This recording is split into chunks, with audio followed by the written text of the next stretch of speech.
Jean chapitre 3, verset 14 à 15. Jean chapitre 3, verset 14 à 15. Si quelqu'un a la page, il fait lecture. Et comme Moïse éleva le serpent dans le désert, et même il faut que le Fils de l'homme soit élevé, afin que quiconque croit en lui ne périsse pas, mais qu'il ait la vie éternelle. Gloire à Dieu. Donc ici, il nous est dit, et comme Moïse, c'est Jean qui écrit. Jean fut un apôtre du Seigneur. Il a été appelé comme disciple, celui qui suit le maître, celui qui suivait le maître. Et plus tard, quand l'œuvre s'est mise à grandir, à prendre de l'ampleur, Jésus va aller, d'après Luc chapitre 6, il va aller prier parce qu'il avait besoin des collaborateurs, il avait besoin des partenaires, des gens pour le soutenir dans ce ministère. Et voyez, donc Jésus, dans la chair, ne pouvait pas jouir de son omniprésence, d'accord? Il était Dieu, mais limité dans la chair comme vous et moi. Il ne pouvait, quand je dis qu'il ne pouvait pas jouir de son omniprésence, ça veut dire que le Seigneur ne pouvait pas être en même temps et à Jérusalem, en même temps en Galilée, en même temps en Samarie. Donc, comme il était limité aussi dans la chair, il avait besoin des soutiens humains, d'accord? Des personnes, mais ces personnes qui sont choisies pour la poste-là, Jésus ne va pas aller les recruter dans une faculté de théologie, d'accord? Il n'y a pas ça dans la Bible. Il n'est pas allé les recruter dans une faculté, dans des écoles rabbiniques. En Israël, il y en avait ces écoles-là qui formaient des scribes, des pharisiens, d'accord? Ou des sacrificateurs. À cette époque, il n'est pas allé, il est allé à la montagne de l'Écriture et il va prier toute la nuit et il aura ces noms-là révélés par Dieu le Père.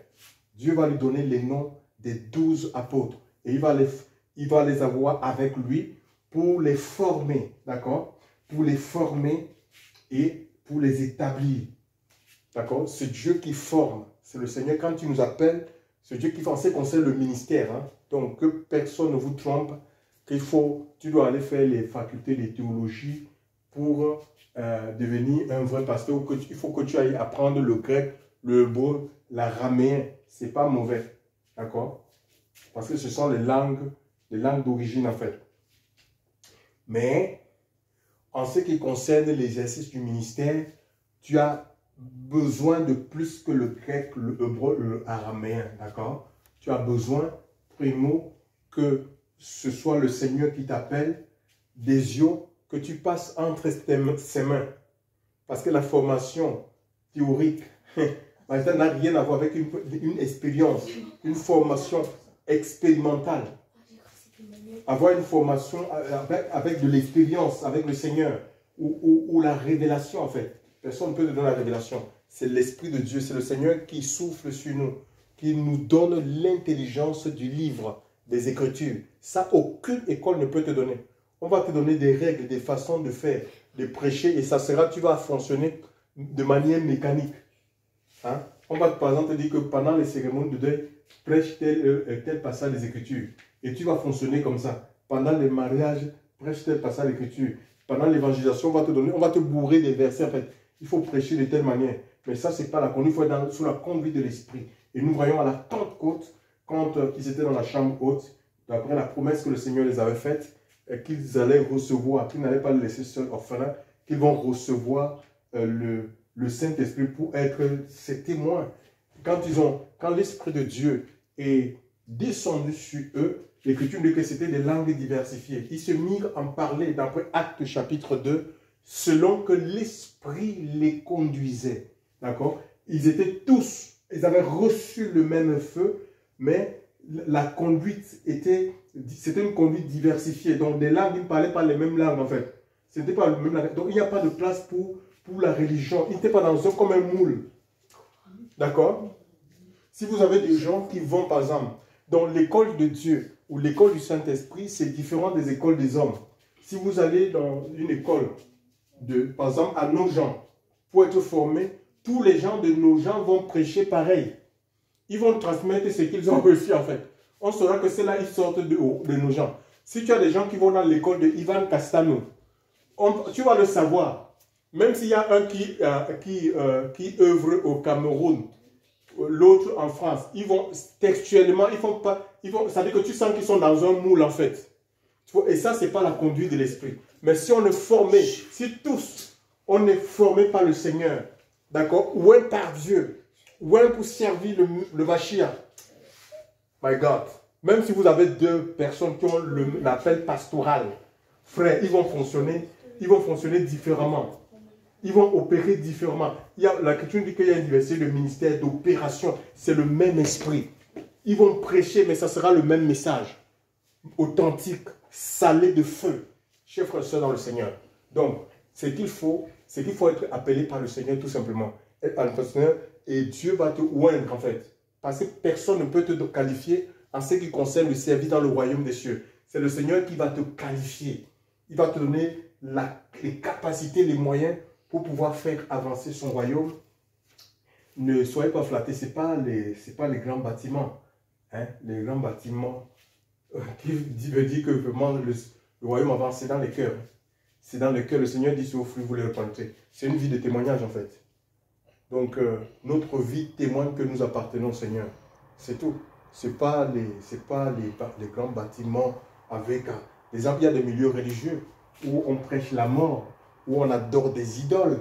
Il y a des foules qui suivent, des personnes qui prétendent être envoyées de Dieu. Mais quand on voit les doctrines, ce sont des doctrines des démons qui sont prêchées dans ces milieux. Ce n'est pas la sainte doctrine, où tout est autorisé, tout est permis. Le Seigneur dit, c'est aux fruits qu'on les reconnaîtra. D'accord? Les enfants, les véritables enfants de Dieu, les appelés de Dieu, ils ont le sceau de Dieu en eux. Ils ont la marque du Seigneur en eux, l'humilité. Ils vivent dans la sainteté. Ils vivent comme le Maître. Tout disciple accompli sera comme le Maître. Je reviens sur ce Jean. Ah, regarde. Regardez Jean. Jean va écrire. Il a été avec le Seigneur. Chers frères et sœurs, pendant 3 ans de ministère sur terre, et il va être imprégné, chers frères et sœurs, par les enseignements du Maître. Et il nous dit ceci, il nous dit que comme Moïse éleva, ça dit que rappelle, ce sont les paroles du Seigneur. C'est Jésus qui en a dit, comme le Fils, comme Moïse éleva. C'est Jésus qui est en train de parler en fait, qui est en train d'enseigner. C'était un enseignement, il ne pas un enseignement du Maître. Comme Moïse éleva le serpent dans le désert, il faut que le Fils de l'homme soit élevé. Parlons de lui, parlons de Christ, soit élevé afin que quiconque croyant, quiconque croit en lui, ne périsse point, mais qu'il ait la vie éternelle. C'est-à-dire, il y a une allusion qui est faite à Moïse. D'accord? Vous connaissez Moïse, on vous a déjà parlé de Moïse. Moïse, c'est le libérateur. C'est un type de Christ. Vous voyez un peu? C'est un type. Moïse était un type de Christ. D'accord? Moïse fut un type de Christ.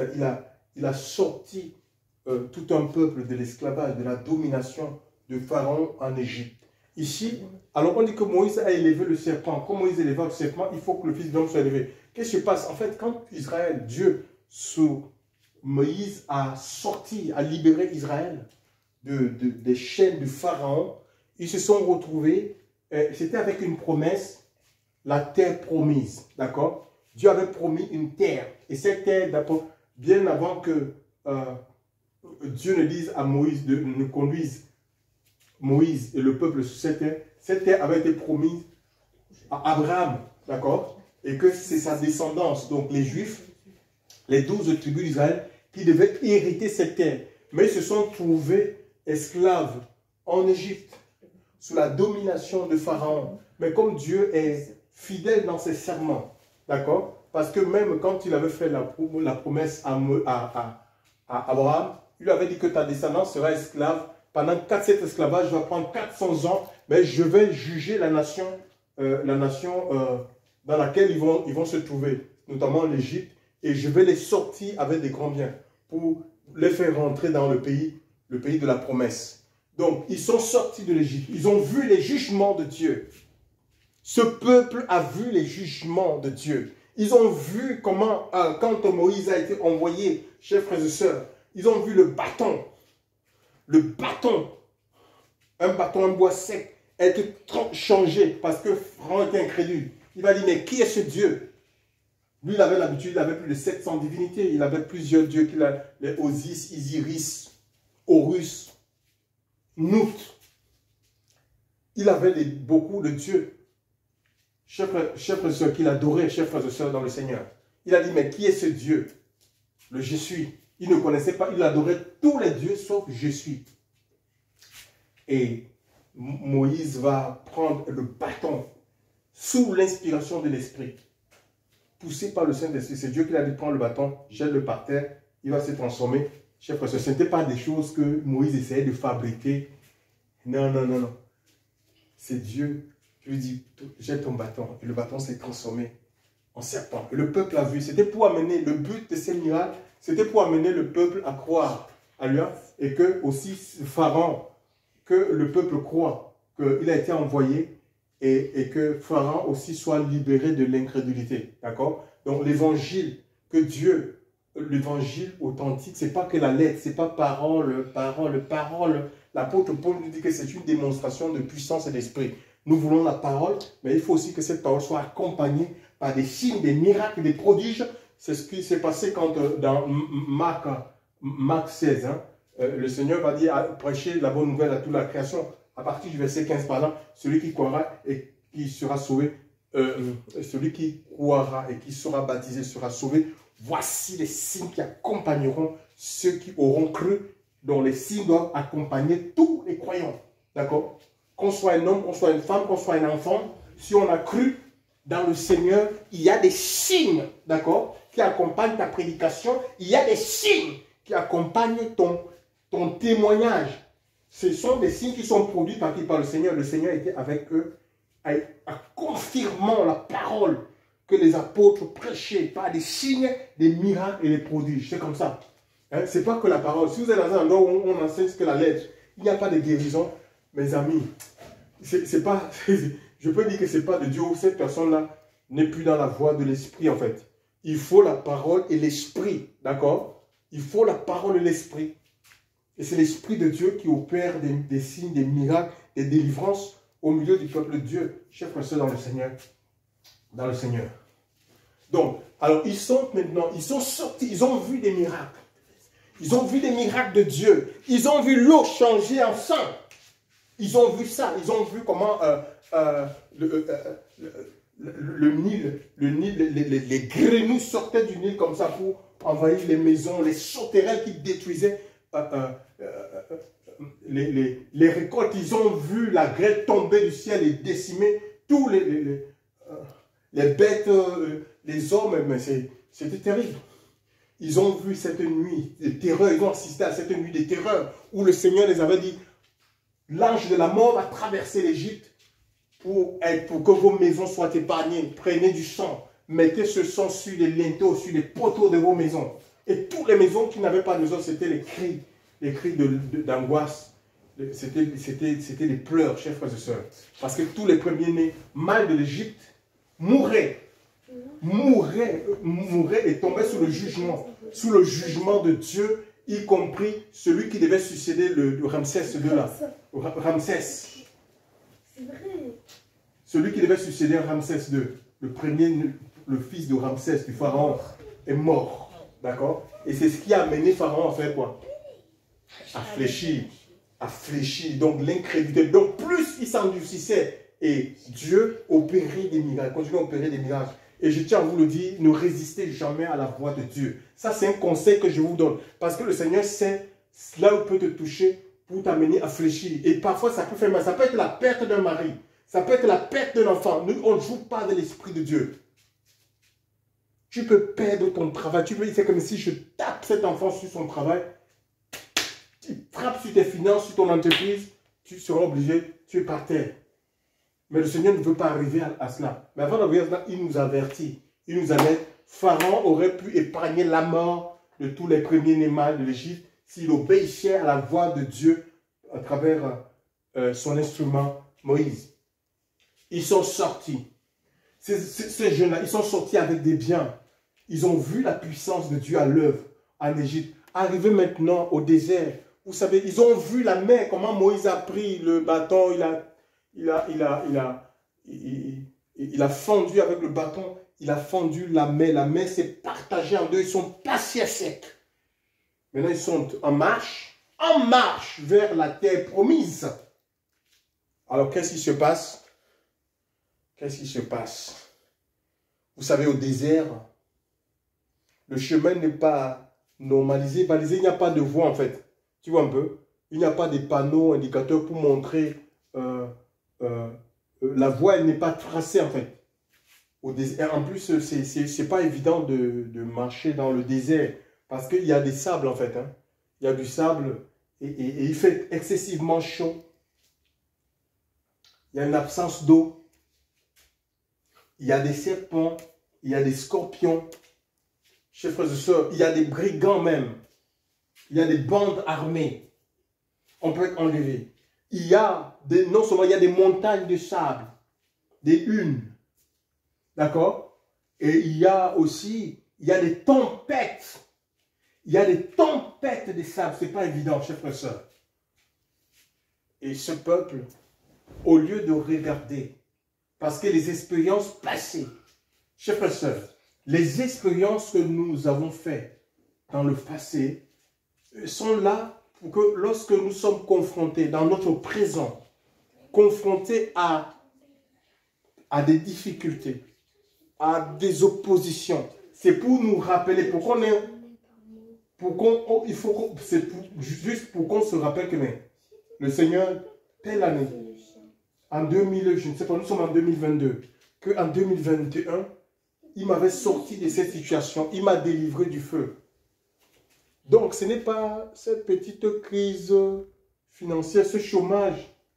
Si Dieu m'arrive à me délivrer des flammes de feu, de la noyade, est-ce que c'est le petit chômage? Il ne peut pas me délivrer de ce petit chômage? Ils se sont mis à murmurer. C'est-à-dire, ils ont mis en oubli toutes les expériences qu'ils ont vécues, qu'ils venaient de vivre. Chers frères et sœurs, ils se sont mis à murmurer. Alors, l'Écriture dit qu'il y a des serpents. Et ces serpents brûlants qui se sont mis à mordre, à tuer, à inoculer le venin dans la vie de ce peuple. Il y a des parents qui ont perdu leurs enfants, des grands-parents qui ont perdu leurs petits-enfants, des hommes qui ont perdu leurs femmes, des femmes qui se sont retrouvées veuves. C'était terrible. Il fallait mettre fin à cette hécatombe, chers frères et sœurs. Alors qu'a fait Moïse? Moïse est allé chercher la face de Dieu. Nous sommes là dans le livre de Nombre 21. Vous pouvez lire à partir du verset 1 jusqu'à 9. Cette histoire et comme Moïse éleva le serpent dans le désert. Ça nous parle comment Moïse a élevé le serpent. Ça nous décrit qu'est-ce qui s'est passé, le contexte. D'accord? Qu'est-ce que va faire Moïse? Va chercher la face de Dieu. Moïse n'est pas allé voir un marabout, un magicien. Parce que Moïse a baigné, il a vécu en Égypte. Hein. Donc il pouvait dire, ben, écoutez, mais c'est terrible. Là. Est-ce que vraiment ce que je suis en train de vivre, ce qu'on est en train de vivre là, est-ce que Dieu est vraiment encore avec nous? Non, il n'est pas allé voir un magicien. Il n'est pas allé voir signer un pacte avec la sirène des eaux. D'accord? Il n'est pas allé voir un voyant, un marabout. L'Écriture nous dit qu'il est allé prier, d'aller chercher la face de Dieu. Et c'est une leçon pour nous. Parfois, quand on est confronté à des situations difficiles, on a tendance à aller vers les hommes, à parler de nos problèmes aux hommes, à vouloir recommander notre sort aux hommes. Chers frères et sœurs dans le Seigneur, la Bible dit que recommande ton sort à l'Éternel. Mets en lui ta confiance, il fera quoi? C'est lui qui agit. Il agira. Dieu n'a pas changé. Il n'y a pas de situation désespérée avec le Seigneur. Tout est possible à celui qui croit. Rien n'est impossible à Dieu. Chers frères et sœurs, nous servons, il y a des puissants dans ce monde, mais c'est juste que nous servons le Dieu tout-puissant. Celui que nous servons est tout-puissant. Chers frères et sœurs, tout-puissant pour nous guérir, tout-puissant pour nous libérer, tout-puissant pour nous sortir d'affaires. Chers frères et sœurs, ne cherche pas à savoir comment ça va se passer. C'est un Dieu de sagesse. Lui-même, il sait. Alléluia. Il a ses moyens, il a ses méthodes. Chers frères et sœurs, tout ce que nous avons à faire, c'est de croire. Moïse est allé chercher la face de Dieu et Dieu va lui dire, fabrique. C'est Dieu qui lui demande de fabriquer le serpent d'airain. D'accord? Bon, après, il y a des gens comme ça qui vont dire, vous allez trouver dans certains milieux religieux, ils ont un serpent d'airain en fait. Hein. Ils ont dans leur chapelle, ils fabriquent un serpent d'airain et ils disent aux gens, les gens qui ont des problèmes demandent, regardez à ce serpent. Regardez à ce serpent. Vous voyez un peu, c'est Dieu, c'était entre Dieu et Moïse. D'accord? C'était entre Dieu et Moïse. Moïse l'a reçu. Il a reçu le fait. Est-ce que tu l'as reçu? J'ai été prêché au Cameroun. J'ai été prêché au Cameroun une fois et je disais qu'il faut qu'on enseigne aux enfants de Dieu la foi, qu'ils aient confiance en Dieu. Donc, qu'on doit arrêter avec des trucs, les entretenir dans des rites religieux, le sel par-ci, le sel, l'huile, machin, tout ça. Ah, il y a un pasteur qui était en colère. Hein. Il a dit, oh, il s'est mis à prendre des exemples. Il dit, Élisée a assaini l'eau avec le sel. Donc, les gens venaient avec des bouteilles d'eau pour que le pasteur doit bénir. Je ne sais pas, et que comme si, en fait, le pasteur a quelle puissance pour bénir de l'eau. Je suis un enfant de Dieu. On est des enfants du Seigneur. On n'a pas vu un apôtre. Et l'église est messianique. D'accord? Ça dit que nous croyons au Messie, aux enseignements du Messie. Le Messie ne nous a jamais demandé d'utiliser le sel. D'accord? C'est une des pratiques de l'ancienne alliance comme ça en fait. Et il les incorpore dans le Nouveau Testament. L'église est néo-testamentaire en fait. D'accord? On les incorpore certaines pratiques de l'ancienne alliance. Il a parlé des masses de figues que Ésaïe a demandé à Ézéchias qui devait mourir, d'appliquer. Il parle, est-ce que Dieu t'a demandé de prendre une masse de figues et d'appliquer ça sur des plaies des malades? Est-ce que Dieu t'a demandé d'utiliser le sel? Donc, vous voyez, il y a des choses qu'on fait comme ça en fait. On fait comme ça par mimétisme, parce qu'on dit c'est écrit, il faut le faire, non? Alléluia. Le Seigneur nous a demandé d'imposer les mains aux malades, aussi à parler de l'huile, mais l'utilisation de l'huile n'est pas systématique. D'accord? Parce que même quand nous voyons comment les apôtres, parfois on parlait d'imposer les mains, parfois on ne touchait même pas les gens. L'Esprit de Dieu descendait sur les apôtres. Chers frères et sœurs, les gens ils étaient guéris à l'annonce, à la prédication, tout simplement de l'évangile. On ne sentait pas, on ne priait pas tout le temps, avec de l'huile tout le temps. Ça devient comme mécanique. Chers frères et sœurs, l'Esprit de Dieu ne fonctionne pas. Dieu peut te guérir à travers une onction d'huile, d'accord? Et tout comme il peut se passer de cette onction d'huile pour te guérir uniquement avec la parole, comme je suis en train de prêcher ce soir. C'est le Seigneur, il faut qu'on soit sensible à la voix de l'Esprit Saint. Ce n'est pas notre œuvre, c'est l'œuvre du Seigneur. Ce n'est pas notre ministère, c'est Christ qui continue son ministère à travers nous. Nous devons être qu'un instrument, d'accord? Pour savoir qu'est-ce que le Seigneur veut. Nous avons établi des jours de prière sur des malades. Qui nous a dit que c'est ce jour-là que le Seigneur veut rencontrer les malades, guérir les malades? C'est religieux en fait. Souvent, c'est un manque, c'est la méconnaissance de la parole de Dieu. Ou parce que c'est souvent, ou encore, c'est des traditions, des choses qu'on a, des personnes qui nous ont enseigné faisaient comme ça. Et puis nous, on a hérité en fait. C'est des traditions religieuses qu'on a héritées et qui fait. Et quand on ne voit pas, il n'y a pas de résultat, on est aigri en fait. On est aigri, on est frustré. C'est pourquoi vous voyez beaucoup de personnes. Beaucoup de personnes ne supportent pas, écoutez, beaucoup de personnes ne supportent pas être seules en fait. Parce que il se dit que non, mais ils ont besoin des foules en fait. Et ils sont prêts, à aller faire des pactes avec le diable pour avoir des foules. Parce que, en fait, ils n'ont pas appris la solitude en fait. Ils n'ont pas appris qu'en fait, on a pu avoir des temps où le Seigneur nous veut seuls en fait. Hein. Parce que même ces âmes-là, les âmes ne nous appartiennent pas en fait. Ce sont les âmes du Seigneur, il en fait ce qu'il veut. Il les envoie là où il veut. Nous, on a fini de construire j'appelle ça des prisons dénominationnelles. Les gens, beaucoup sont prisonniers. Ils sont prisonniers et ils s'étonnent pourquoi ils sont pauvres. Et tout leur argent, c'est pour bâtir, ils ne peuvent pas construire une maison. Tout leur argent va pour bâtir le système érigé par l'homme, les systèmes d'église. Des églises avec des noms, des bâtiments, des chapelles. Tout l'argent, il va là-bas. On ne peut pas s'occuper de ses parents. On a du mal à aider même les membres de nos familles qui souffrent. Mais tout l'argent, c'est pour l'homme de Dieu. C'est pour le bâtiment de l'homme de Dieu. Chers frères et sœurs dans le Seigneur, ce sont des systèmes humains. Il n'y a pas ça dans les Écritures. D'accord? Les apôtres ne se sont pas appropriés, les apôtres de Jésus, ils ne se sont pas appropriés des âmes du Seigneur. Ils ne se sont pas servis de leur onction pour essayer de se réaliser, de bâtir quelque chose qui leur est propre. Je ne vois pas dans la Bible Paul ministry. Voyez un peu, voyez les ministères d'aujourd'hui. Tu entends seulement Paul ministry. Il n'y a pas de Paul ministry dans la Bible. Hein? Tu entends Raoul Wafo ministry, les ministères d'aujourd'hui. Les ministères d'aujourd'hui. Chacun met son nom. Et les assemblées là, tu vas voir la photo du pasteur et de sa femme.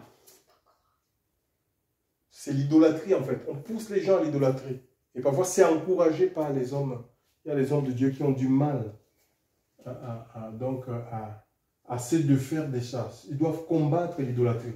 Celui qui doit être adoré. Celui qui doit être adoré, mes amis, c'est le Seigneur. Alléluia. C'est le Seigneur qui doit être adoré. Ce n'est pas un homme. Même si Dieu l'utilisait dans n'importe quelle dimension, il restait un être humain. Il chie, il pète, il transfère. C'est un homme. C'est un homme, chers frères et sœurs. Il a des besoins, d'accord? Il a des besoins, il a des manques, d'accord? C'est un être humain. C'est un être humain comme vous. Et l'apôtre Paul avait dit, pour les gens qui voulaient le déifier avec Barnabas, parce qu'ils avaient opéré un miracle à Icône, il va dire, ils ont refusé ces sacrifices qu'on voulait les offrir des taureaux. Il leur dit, nous aussi, nous sommes des hommes de la même nature. Nous transpirons, nous ressentons les mêmes besoins, nous avons les mêmes pressions que vous. C'est pareil. La seule différence, que c'est une grâce que Dieu nous fait d'apporter sur le ministère, c'est une grâce en fait. Hein. On ne mérite rien. C'est Dieu qui nous appelle à le servir. Alléluia.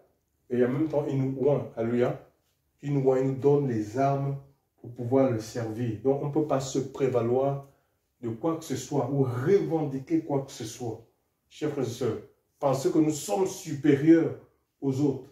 Nous sommes un membre, un instrument, membre dans un corps. Alléluia. Le corps, ce n'est pas seulement le pied. Le corps, ce n'est pas seulement la tête. Le corps, ce n'est pas seulement la bouche. C'est un ensemble. Alléluia. D'accord? Le corps, c'est un ensemble. Et un corps qui manque une jambe, oui, c'est un corps, mais c'est un corps infirme. D'accord? Un corps qui manque un œil, c'est un corps. Mais ce corps est comment? C'est un corps qui est infirme. C'est un corps qui est handicapé. D'accord? C'est un corps qui est handicapé. D'accord? Il y a beaucoup d'assemblées qui sont handicapées comme ça parce que c'est un je n'ai besoin de personne. C'est pas vrai. Tu ne peux pas servir, tu ne peux pas tout faire. Même si tu as tout reçu, tu ne peux pas tout faire. Donc on a besoin des uns des autres. C'est tout comme le corps, pour son épanouissement, il y a comme il y a une solidarité entre les membres. D'accord? C'est ce qui permet l'épanouissement, ce qui permet au corps d'être épanoui. Gloire à Dieu. Gloire à Jésus. Il dit, comme Moïse éleva le serpent, il faut. Donc, je vous ai dit que les gens tombaient, ils mouraient. Alors maintenant, quand Moïse a reçu la révélation de fabriquer le serpent de roi et de placer ce serpent sur une perche, en sorte que quiconque regardera à ce serpent conserve la vue, conserve la vie, soit immunisé contre les morsures ou le venin. Immunisé contre le venin. D'accord? Alors, mais je ne sais pas. Il fallait regarder à qui? Il fallait regarder non à Moïse. Beaucoup s'attendent au pasteur Ils s'attendent aux hommes de Dieu. Frère, on a été dans les assemblées avant de sortir. On a vu des gens, ils venaient comme ça pendant les réunions de prière. Quand ils constataient que le pasteur n'était pas là, ou ils se renseignaient, le pasteur est là, il n'est pas là. Le pasteur n'est pas là, il prenait le sac, il partait, il retournait. Vous voyez l'idolâtrie? Ils s'attendent, ça c'est les gens qui regardent aux hommes. Les chrétiens qui regardent aux hommes, ils sont comme ça. Ils se renseignent, qui va prêcher? C'est un frère, c'est le frère là qui va. Il n'y aura rien. La personne, et c'est comme ça, peut-être que Dieu a prévu de te visiter parce qu'il est Dieu. Dieu peut décider de vouloir te visiter avec le frère, celui que tu méprises là. Tu dis non, mais je ne peux pas l'écouter. Et c'est comme ça que ta vie va tourner en rond. Et Dieu a voulu visiter un jour une sœur ici, à travers une jeune sœur qui avait vraiment, l'Esprit de Dieu était tombé sur elle, et elle prophétisait. Et il y avait une sœur qui était quand même plus ancienne, peut-être 20 ans dans la foi, mais on sentait que il y avait beaucoup de souffrance en elle. Elle a dit, ne me touche pas, je ne peux rien faire. Elle dit, ne me touche pas. Elle a dit à cette sœur. La sœur a dit des paroles qui la concernaient. Et le Seigneur voulait restaurer. C'était dit, ne me touche pas, tu n'es qu'un enfant. Vous vous rendez compte? Ça fait beaucoup rigoler. Comment on est buté. Il dit, il faut que le Fils de l'homme soit élevé. Donc, il fallait regarder non à Moïse, mais il fallait regarder au serpent d'airain. Et il nous a dit que comme Moïse éleva le serpent d'airain, il faut que le Fils de l'homme et le serpent d'airain donnaient la vie au désert. Protéger les gens, protéger les Israélites qui regardaient, qui avaient les yeux rivés sur le serpent d'airain contre des morsures. D'accord? Et c'est comme ça que la mort s'est arrêtée. Il dit, il faut, pour nous aussi, aujourd'hui, si on ne veut pas être, si nous ne voulons pas que le diable nous morde, que le serpent nous morde, parce que le serpent ancien, c'est Satan. Hein? Aujourd'hui, c'est Satan. C'est Satan, ce sont les puissances des ténèbres, et il y a le venin du péché. Si on ne veut pas être atteint par le venin du péché, que le diable nous inocule le venin du péché, il faut faire quoi? Il faut regarder à... Hein? Il faut regarder à qui? À Jésus. Il faut regarder à Jésus. Il faut, comme Moïse éleva le serpent, il faut que le Fils de l'homme soit élevé afin que quiconque croit en lui ne périsse pour qu'il ait la vie éternelle. Et c'est la responsabilité que nous avons aussi en tant qu'enfants de Dieu, hommes de Dieu, femmes de Dieu, d'arrêter de vouloir nous élever. Parce que si on s'élève, on diminue le Seigneur. Le Seigneur est effacé et les gens vont continuer à mourir autour de nous. Ça dit que nous devons élever le Seigneur.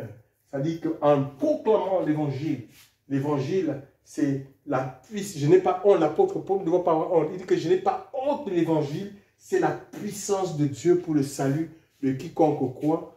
C'est dans le livre de Romains. Alléluia. Je n'ai pas honte de l'évangile. Et le même conseil donnera dans le livre de Timothée, il va dire, n'aie pas honte du témoignage à rendre. Chers frères et sœurs, alléluia. Donc, Dieu sauve à travers le témoignage, alléluia. Nous devons aussi l'élever. Romains, on peut lire un peu Romains, oui, Romains 10, dans les Écritures. Prenez la Bible, s'il vous plaît. C'est magnifique ça, Romains chapitre 10.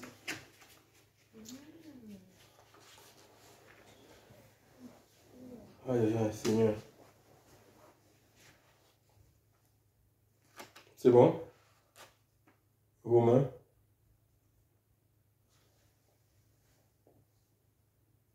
Adorons Jésus, élevons son nom. Adorons Jésus, élevons son nom. Il est le roi des rois, le Seigneur des seigneurs. Il est le roi des rois. Donc, alors, qu'est-ce qu'il est dit?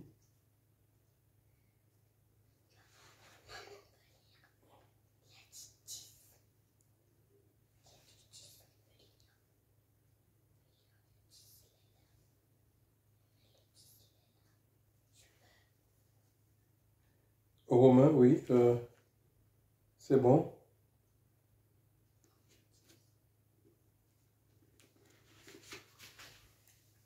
Donc, Romains, oui.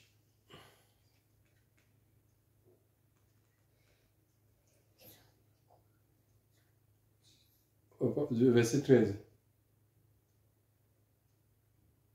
Romains 10, verset 13. Verset 13. Vas-y, Françoise.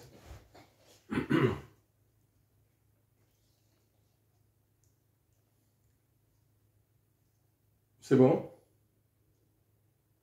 Romains, il dit, quiconque invoquera le nom du Seigneur sera sauvé. Quiconque invoquera le nom du Seigneur sera sauvé. Et comme Moïse éleva le serpent dans le désert, il faut de même que le Fils de l'homme soit élevé, afin que quiconque croit en lui ne périsse point, mais qu'il ait la vie éternelle. Ici, il dit, quiconque invoquera le nom du Seigneur sera sauvé. Mais comment donc invoqueront-ils celui en qui ils n'ont pas cru? Et comment croiront-ils en celui dont ils n'ont pas entendu parler? Et comment entendre parler s'il n'y a personne qui prêche? D'accord? On voit ici que, en fait, pour que les gens y croient, il faut qu'ils entendent parler. C'est pourquoi je vous ai dit, et le Seigneur dit, tandis qu'on doit élever le nom du Seigneur. On doit parler du Seigneur, d'accord, autour de nous. Et aussi notre vie, ça c'est important. Non seulement nous parlons, c'est une possibilité, nous donnons la possibilité aux gens de croire pour être délivrés de la puissance de Satan, chers frères et sœurs, pour sortir des griffes du diable, pour être délivrés de la puissance du péché. Mais il faut aussi que notre vie, c'est important. Il faut que notre vie, parce qu'on peut se retrouver dans des endroits où nous n'avons pas la possibilité d'exprimer notre foi. Il y a des lois qui nous empêchent d'exprimer notre foi. Par exemple, en Iran, dans les Émirats arabes unis, lire la Bible est considéré comme un crime contre l'État. Vous vous rendez compte?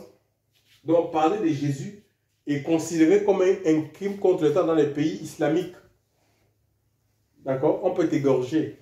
Donc, et là, ben, il faut que ton témoignage, ta vie, ta façon d'être, ça c'est ce qui fait la différence. Le Seigneur dit, c'est au fruit qu'on les reconnaîtra. Donc, notre vie peut amener les gens à se tourner vers Dieu. D'accord? Ça, c'est important, ça. Mais pour que notre vie parle pour le Seigneur, il faut que nous soyons nous-mêmes au Seigneur. Alléluia. Il faut que nous soyons entiers au Seigneur. Et c'est l'Esprit de Dieu qui nous donne la nature du Maître, qui produit la nature du Maître en nous. Qui nous fait être comme le Maître. Alléluia. C'est le Saint-Esprit qui nous transforme intérieurement. Ben, il faut faire corps avec la parole de Dieu. Donc il faut, c'est un impératif. Il faut, c'est un commandement. Il faut, c'est un ordre. Il faut que le Fils de l'homme soit élevé. C'est le Seigneur qu'on élève. Ce n'est pas un homme. Ce n'est pas un homme. Mais vous regardez aujourd'hui, ce sont les hommes qu'on élève. Les hommes, ils se prennent pour des... Comme si c'est eux qui se délivraient. Toi qui as ceci, toi que le mariage est comme ça, toi, donc tu sens c'est rempli de séduction. On organise des croisades. Il y a une croisade comme ça, croisade des miracles, rallye de prophétie. Et toi qui es ceci, toi que ça ne va pas, toi qui es dans... tes problèmes ne vont pas. Toi, tu as des problèmes de finances. Toi, tu as des problèmes pour l'accouchement. C'est que des choses, on n'a pas vu les apôtres fonctionner comme ça, chers frères et sœurs. On sent que ici, ça c'est la séduction. Les gens, ils sont séduits. Puisque les hommes, ils veulent quoi? Ils veulent des solutions charnelles. Et c'est que des chrétiens charnels qui vont dans des endroits comme ça, en fait. Hein? Ils oublient qu'on peut être célibataire et être heureux. Nous avons des exemples dans la Bible. Des gens qui avaient la possibilité de se marier, mais qui ont refusé de se marier pour se consacrer à Dieu, parce qu'ils avaient plus de temps à servir le Seigneur. On a plus de temps à servir Dieu quand on est seul que quand on est en couple. Parce qu'en couple, il faut des concessions, chers frères et sœurs. Alléluia. Il faut toujours être d'accord. Hein. À deux, un ne peut pas être l'autre pour le compte. Ça ne peut pas marcher avec le Seigneur. C'est plus compliqué quand on est couple. Parce qu'il faut décider à deux. Hein? Ce n'est pas que moi, c'est moi. Il faut que vous soyez convaincus à deux sur les choix, les décisions que vous prenez. Hein? On peut servir Dieu et ne pas avoir, sans avoir l'argent.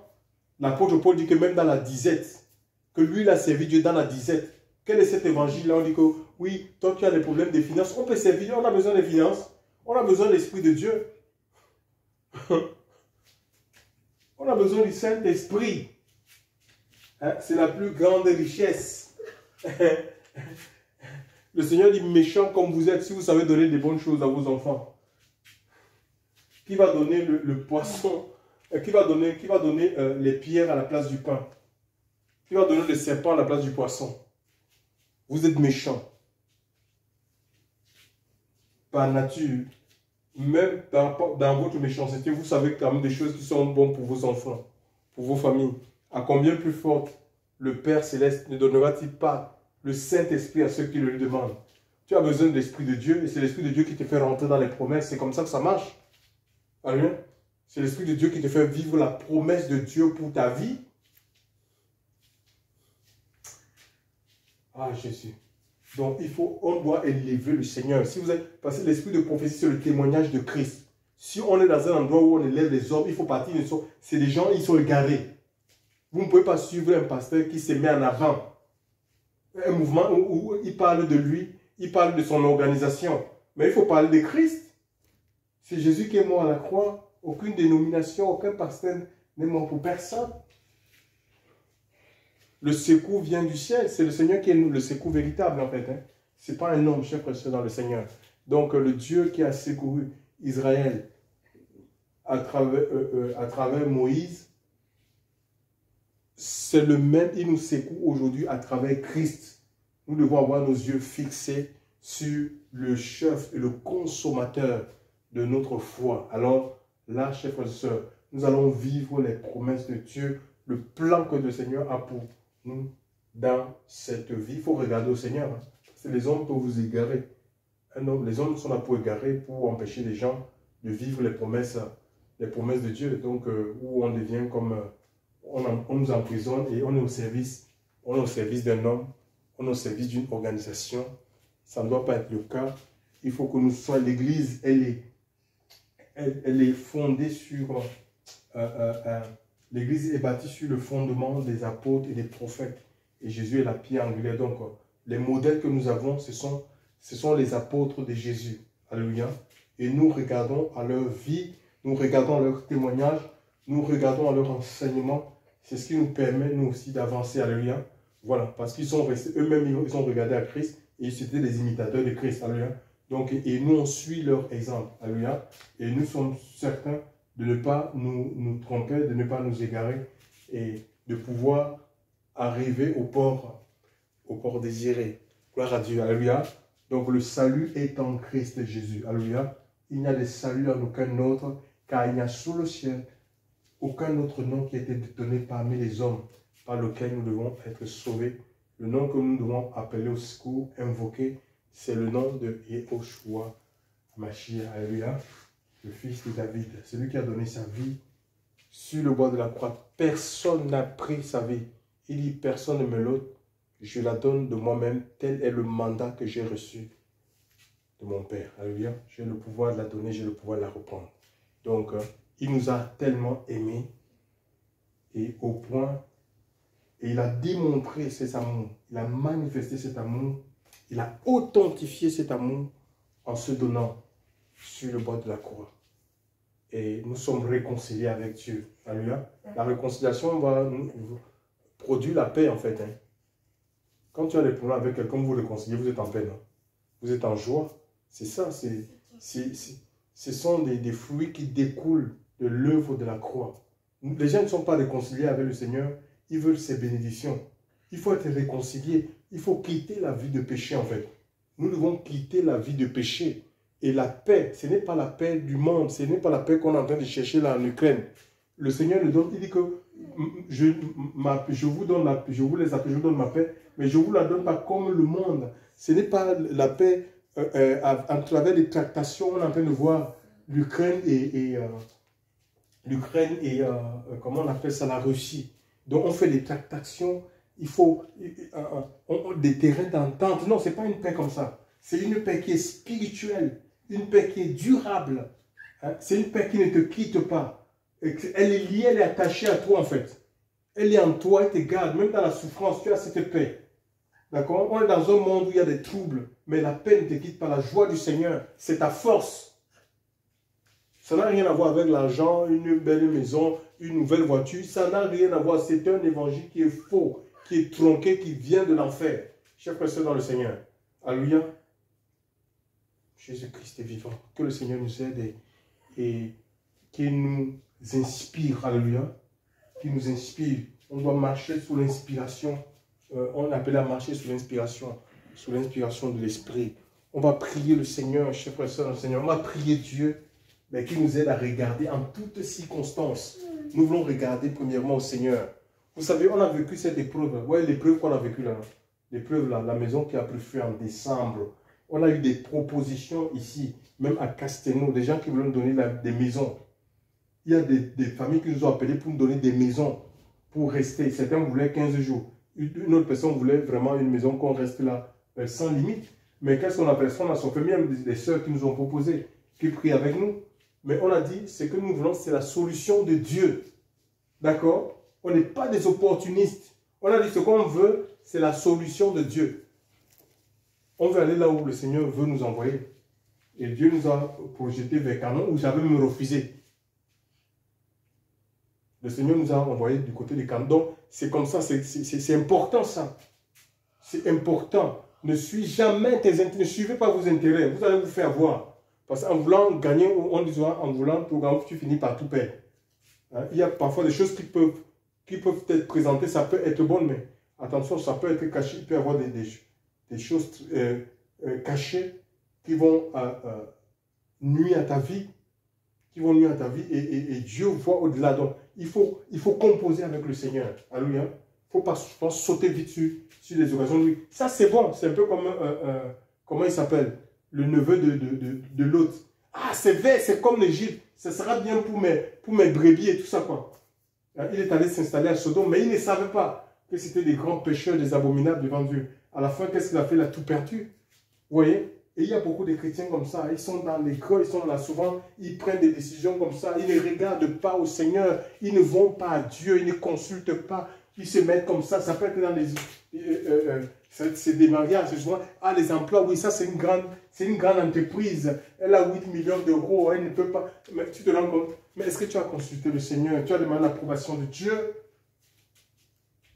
Les chrétiens, ils fonctionnent comme des païens. Comme des païens. Et pourtant, nous avons une intelligence qui est renouvelée parce qu'on cherche quoi? Nous, on veut être bien vu. On cherche la considération. Mais ce qui est important, c'est le regard de Dieu dans ta vie, mon ami. Ce n'est pas les hommes. Donc, apprenons à regarder au Seigneur. Je vous assure, ça va nous éviter beaucoup de problèmes. Regardons au Seigneur. Alléluia. Il faut regarder à Dieu. Il faut regarder à Jésus. Je regarde à Jésus. Il est le roi, la vie de